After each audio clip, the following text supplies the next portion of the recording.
seul régional en piste en l'absence de Karim Lagouag, médaillé d'or par équipe au JO de Rio, Bertrand Poisson ne courait pas pour le podium.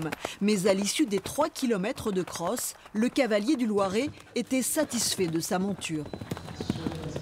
La jument a bien compris les difficultés, bien enchaîné les combinaisons. On a essayé de ne pas perdre trop de temps parce qu'il y a des endroits galopants, mais il y a des endroits où il faut quand même bien contrôler aux combinaisons.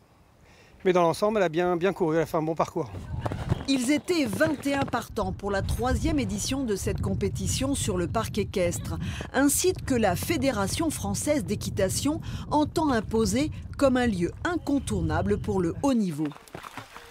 On a dit qu'il y avait des champions olympiques qui sont là, qui préparent des chevaux pour l'avenir, des chevaux probablement pour les championnats du monde l'année prochaine, les Jeux olympiques tout après. Donc c'est un vrai terrain d'entraînement. On a passé le niveau supérieur. Et on va venir aussi préparer nos champions sur tous les terrains de grands nationaux en France, mais aussi à la Motte-Beuvron.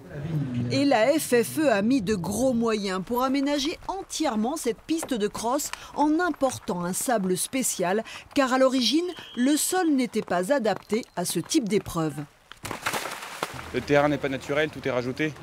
Donc il faudra qu'on prenne du recul avec les années, voir combien d'éditions se passent, combien de chevaux se blessent ou pas, parce que galoper des chevaux à grande vitesse sur des crosses comme ça, et ça impose une vraie science du terrain.